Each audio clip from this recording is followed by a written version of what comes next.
अब पाकिस्तान के पास एक पनडुब्बी थी जिसका नाम था पीएनएस गाजी। ये दुनिया की सबसे खतरनाक पनडुब्बी थी उस टाइम की। ये पानी के अंदर चलती थी, पानी के अंदर चलने की वजह से कभी दिखती ही नहीं थी। और इसको आदेश दिया गया कि तुम कराची से निकलो और जाके किसको मार दो, विक्रांत जहाज को। हम लोग का उस समय का सबसे बड़ा जहाज था विक्रांत, क्योंकि सबसे शक्तिशाली जंगी बेड़ा वही था। और विक्रांत को अगर कोई मार सकता था तो पीएनएस गाजी मार सकता था। और चल दिया पीएनएस गाजी। जब चला था तभी दिखा था, यहाँ से पानी में अंदर घुस गया, पता नहीं चला कहाँ है कहाँ नहीं है यहाँ पे। अब क्या किया जाए, तो पीएनएस गाजी को अंडमान निकोबार में छुपा दिया गया।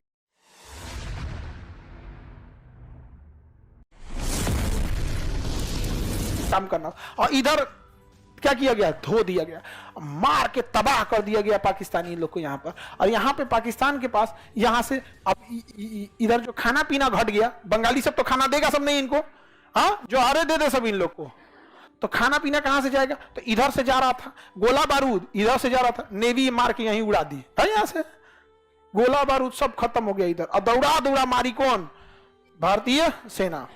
अब पाकिस्तान के पास एक पनडुब्बी थी जिसका नाम था पीएनएस गाजी। पीएनएस गाजी ये दुनिया की सबसे खतरनाक पनडुब्बी थी उस टाइम की।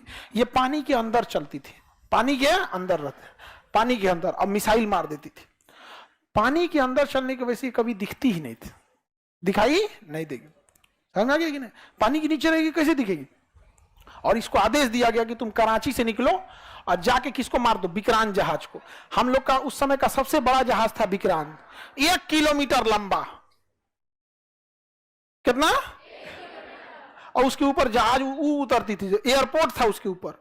जहाज क्या था, विक्रांत, और इसके ऊपर क्या था, एयरपोर्ट। यहाँ लड़ाकू जहाज उतरती थी और वो पानी में ले जाके यहाँ लगा दिया, तैरता हुआ एयरपोर्ट। और यहां से मिसाइल भी मार रहा है।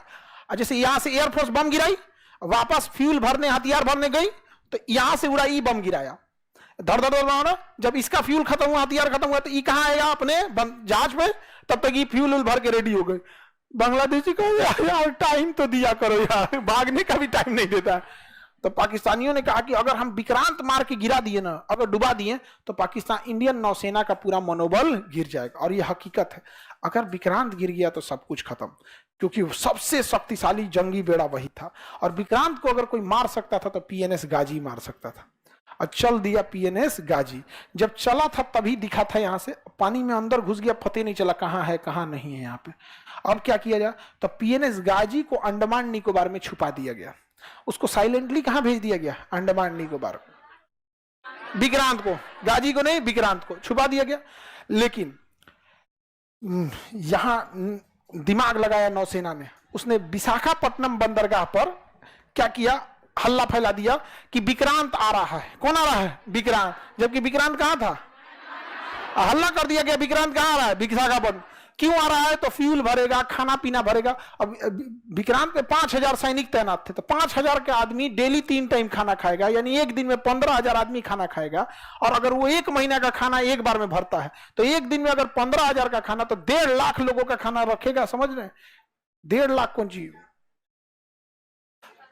तो उसको सामानों भी चाहिए बहुत ज्यादा, आटा चावल चीनी ये सब चीज। तो हल्ला विक्रांत में जितना विशाखापट्टनम में जो भी थे लोग ना, दुकानदार, सबको ऑर्डर दिया गया। नौसेना जाके विक्रांत आ रहा है, ये चाहिए, या आलू चाहिए, 40 ट्रक आलू, 2 ट्रक अंडा, फल चाहिए, ये चाहिए। पूरा हल्ला हो गया विशाखापट्टनम में, मंडी लग गई। हाँ विक्रांत में जाएगा, विक्रांत में जाएगा। वहां कोनो जासूस फोन कर दिया पाकिस्तान में, विक्रांत आ रहा है।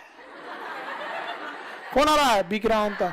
अच्छा, पीएनएस गाजी को मारने की क्षमता अगर किसी में थी तो आईएनएस राजपूत में थी। एक जहाज थी जिसका नाम था आईएनएस राजपूत, और आईएनएस जहाज राजपूत खराब हो गया था, उसकी इंजन में कुछ गड़बड़ी आ गई थी, और उसके बनने के लिए उसे रखा गया था कहां पर, विशाखापट्टनम। तो सोचिए, आईएनएस राजपूत तो जा नहीं सकता था, कहां रखा हुआ था, विशाखा। अब बुला लिया गया पीएनएस गाजी को, कहां, विशाखा। कोई जासूस फोन कर दिया पाकिस्तान में, और पाकिस्तान वाला फोन कर दिया पनडुब्बी को कि जाओ तुम विशाखापट्टनम जाओ, जाओ वहीं विक्रांत है, मार के गिरा देना। और जब वहां गया ना, तो वहां कौन खड़ा था, आईएनएस राजपूत। मारा आईएनएस राजपूत, उधिया गया पीएनएस गाजी। पीएनएस गाजी डूब गया। अमेरिका इतना गरियाया पाकिस्तान को कि तो हमारा इज्जत तो उतार दिया रे चोटा कहीं का। ये पनडुब्बी कैसे हरवा दिया वहां ले, पता नहीं कैसे मार दिया।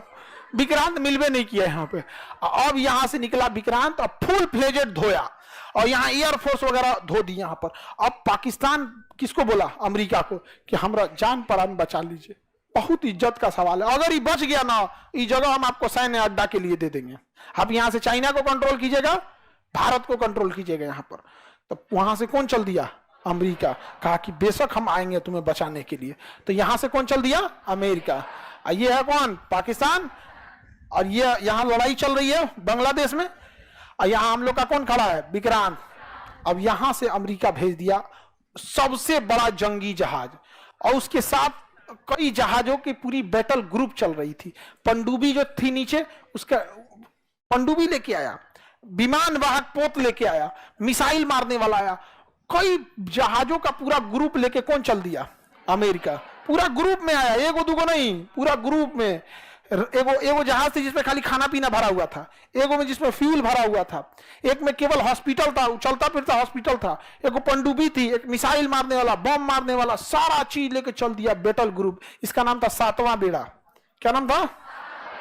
इस सातवां बेड़ा के साथ कोई नहीं चल सकता था। और इसमें अमेरिका लेके आया था परमाणु बम। सोचिए, भारत को मारने के लिए परमाणु बम लेके चला आया कौन? तबाही क्या होगा? इंदिरा गांधी के ऊपर कितना प्रेशर रहा होगा। यहां तो लड़ाई चली रही है बांग्लादेश में, तब इंदिरा गांधी ने रूस को बोला। किसे बोला? कि हमरा बचा लीजिए। वो चल दिया है कितना लेके? सातवां बेड़ा ले।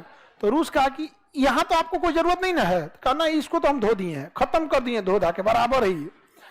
तो यहां से इसने भी अपने बैटल ग्रुप को भेज दिया यहां पे। इसके में भी पूरा परमाणु बम पनडुब्बी तैनात थी। इसका नाम था 40वां बेड़ा। रूस क्या भेज दिया? 40वां बेड़ा। अमेरिका भेजा 7वां बेड़ा। अमेरिका को आने में टाइम लगा, जब तक रूस यहां आके पहुंच गया। अब पूरी जहाजों को यहीं लगा दिया चारों ओर से, 40वां बेड़ा चारों, और ऑटोमेटिक मिसाइल तैनात कर दिया कि अगर तुम 400 किलोमीटर से कम दूरी मेंटेन रखोगे तो ठीक है, 400 किलोमीटर पास आ गए ना तो मार देंगे ऑटोमेटिक। और जितनी पनडुब्बी लेके आया था ना ये रूस, सारी पनडुब्बियों को ऊपर कर दिया रेडी टू फायर मोड में। तो अमेरिका के साथ ना ब्रिटेन भी आया था। ये दोनों साथे चलता है सर। तो ब्रिटेन वाला ना अपने प्रधानमंत्री को फोन किया, वी आर टू लेट। ई वाला टू, TOO, बहुत लेट हो गया। हाँ, हुजूर आते आते बहुत देर कर दी। वो गाना है ना, हाँ, बेचारा पाकिस्तान गाना गा रहा है, हुजूर आते आते बहुत देर कर दी। ब्रिटेन का रहा है बहुत देर हो गया, अब हमारे बस का नहीं है। 40वां बेड़ा आ चुका है। तो अमेरिका धमकी दे रहा है कि हमारे पास परमाणु बम है, हमारे पास परमाणु बम है, और लगभग 100 की संख्या में परमाणु बम लेके चल रहे हैं। तो रूस ने कहा कि हमारे पास भी परमाणु बम है। और जब चला था ये बैटल ग्रुप ना, तो उस समय तक गिनती जो हुई थी वो 200 के आसपास थी। जल्दबाजी में पहुंचना था, गिनती नहीं हो पाई थी।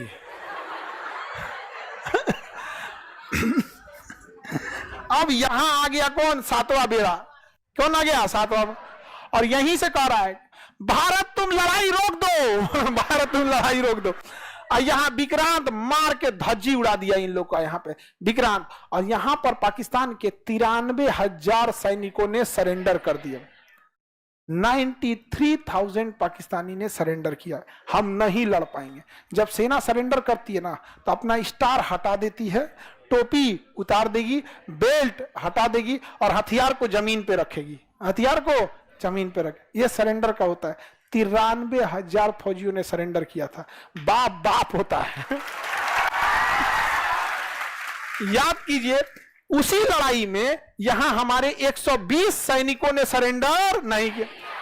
ये चोट्टा 93,000 सरेंडर किया। Guinness book of world record में है। पूरी दुनिया में सबसे बड़ा सरेंडर जो किया, किसने किया?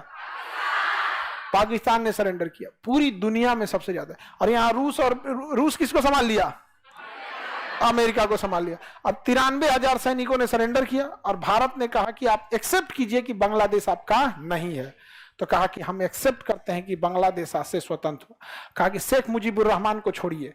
तो भारत शेख मुजीबुर रहमान को लेके आया, और शेख मुजीबुर रहमान को बांग्लादेश का क्या बनाया गया? प्रधानमंत्री। लेकिन पाकिस्तान ने कनाडा से कुछ लोगों को हायर किया, और शेख मुजीबुर रहमान को मरवा दिया, उनकी बेटी को भी मरवा दिया। उनकी एक बेटी इंग्लैंड में पढ़ती थी, शेख हसीना, जो अभी बांग्लादेश की क्या है, प्रधान।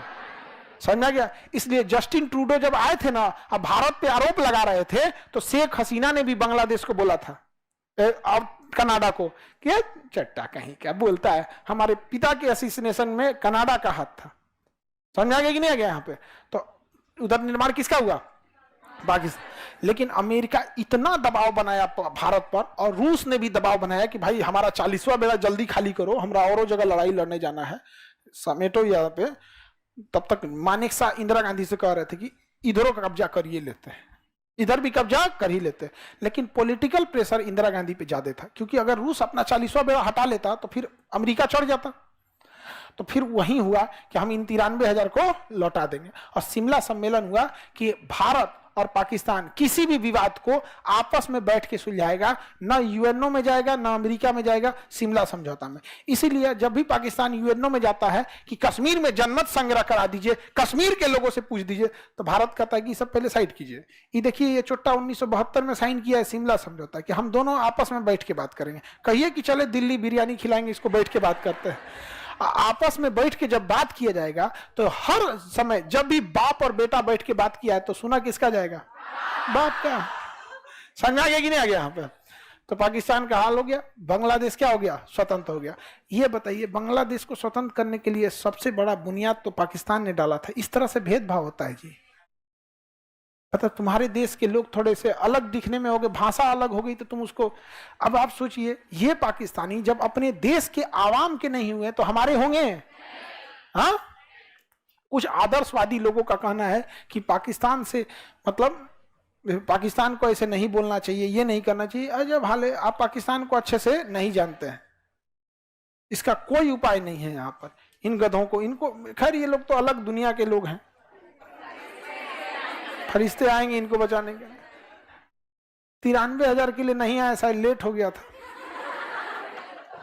समझ आ गया कि नहीं आ गया? तो बांग्लादेश का निर्माण कब हुआ? 1972 में लड़ाई हुई, लड़ाई मान्यता मिला 72 में। कितने सरेंडर हुए? 93,000। हम एक हिस्ट्री की बुक पढ़ रहे थे पाकिस्तान की, जैसे वहां के जो बच्चों की होती है, अब तो ऑनलाइन आप कहीं की बुक पर मंगा के पढ़ सकते हैं, तो हम पाकिस्तान के बच्चों की किताब पढ़े। हम मैट्रिक की बुक लें, उसमें कहीं 71 की जंग की चर्चा नहीं है, तो हम ऑनलाइन ऑर्डर, मतलब देख ऑनलाइन ऑर्डर करेंगे, आएगा नहीं तो एक ऑनलाइन पढ़ने की भी व्यवस्था होती है, ई बुक। क्लास 6 से लेकर 12 तक, जैसे हम लोग एनसीईआरटी पढ़ते हैं, उसके क्लास 6 से 12 तक में बांग्लादेश की लड़ाई की चर्चा ही नहीं है, बस चर्चा है। और ये 93,000 सैनिकों के सरेंडर की चर्चा नहीं है। समझा गया? ऐसा रखा गया, बांग्लादेशी रहना नहीं चाहते थे, वो पाकिस्तानियों को अलग भावनाओं से देखते थे, इसलिए भारतीय पाकिस्तानी सेना उन्हें उनके हाल पे छोड़कर और चली आई। उनकी बाप रे बाप। अब शिक्षा में ऐसे मिलेगा तो क्या होगा?